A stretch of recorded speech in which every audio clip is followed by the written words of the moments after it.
रामचंद्र जी की बारात लौटने का समाचार सुनकर सारे अयोध्या वासियों के शरीर पर पुलकावली छा गई। सबने अपने अपने घरों, बाजारों, गलियों, चौराहों और नगर के द्वार को सुंदर ढंग से सजाया।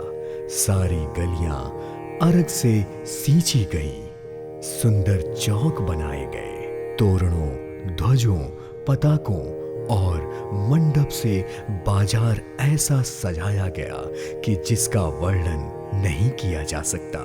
मड़ियों की थाल बड़ी सुंदर कारीगरी से बनाए गए। अनेक प्रकार के मंगल कलश घर घर सजाकर बनाए गए।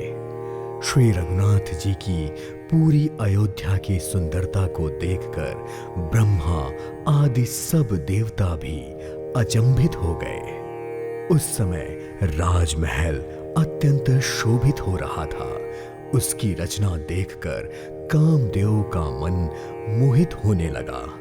ऐसा लग रहा था जैसे मंडल सुकून, मनोहरता, रिद्धि सिद्धि, सुख, संपत्ति और सब प्रकार के उत्साह और आनंद सुंदर शरीर धारण करके दशरथ जी के घर में छा गए हो।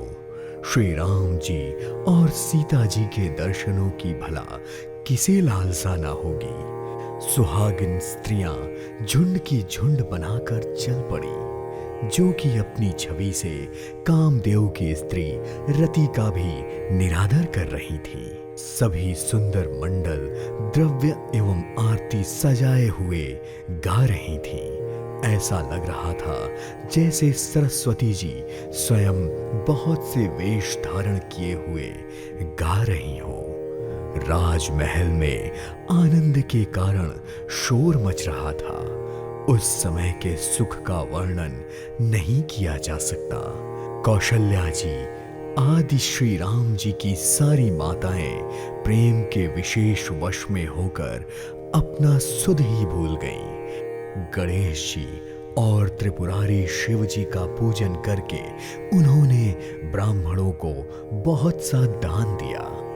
वो ऐसे प्रसन्न हुए मानो अत्यंत दरिद्र चारों पदार्थ पा गया हो।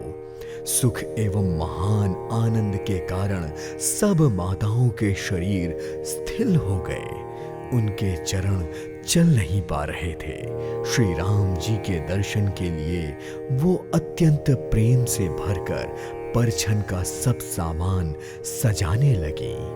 अनेक प्रकार के बाजे बज रहे थे। सुमित्रा जी ने आनंद पूर्वक मंगल साज सजाए, जिसमें हल्दी, दूध, दही, पत्ते, फूल, पान और सुपारी आदि मंगल की वस्तुएं तथा अक्षत, गोरोचन, लावा और तुलसी की सुंदर मंजरियां सुशोभित थीं। नाना प्रकार के रंगों से चित्रित किए हुए सहज सुहावने सुवर्ण के कलश ऐसे मालूम होते थे जैसे कामदेव के पक्षियों ने घोंसला बनाया हो।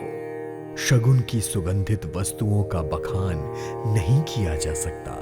सब रानियां संपूर्ण मंडल साज सजा रही थीं। बहुत प्रकार की आरती बनाकर वे आनंदित होकर सुंदर मंडल गान कर रही थीं। सोने की थालों को मांगलिक वस्तुओं से भरकर अपने कमल से कोमल हाथों में लिए हुए माताएं आनंदित होकर परछन करने चल दी। उनके शरीर पुलकावली से छा गए। धूप के धुएं से आकाश ऐसा काला हो गया जैसे सावन के बादल घुमड़ घुमड़ कर छा गए हों। देवता कल्प वृक्ष के फूलों की मालाएं बरसाने लगे। वो ऐसी लगती हैं मानो बगुलों की पंक्तियां मन को अपनी ओर खींच रही हों। सुंदर मणियों से बने वंदन बार ऐसे मालूम हो रहे थे जैसे इंद्रधनुष सजाए गए हों। अटारियों पर सुंदर और चपल स्त्रियां आ जा रही थीं। वे ऐसे जान पड़ रही थीं मानो बिजलियां चमक रही हों।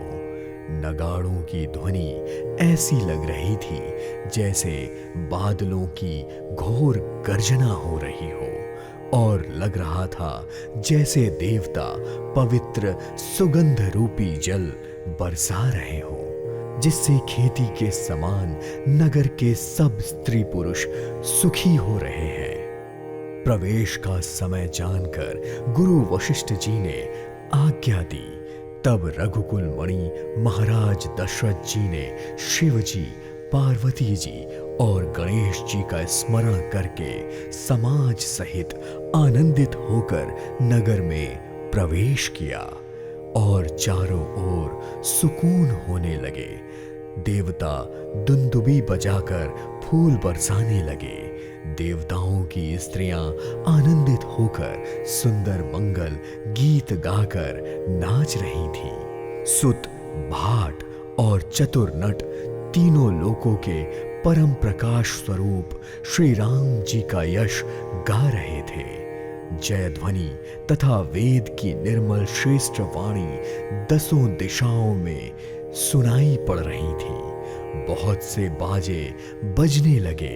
आकाश में देवता और नगर में लोग सब प्रेम में मग्न हो गए। बाराती ऐसे बने ठने थे कि उनका वर्णन नहीं हो सकता था।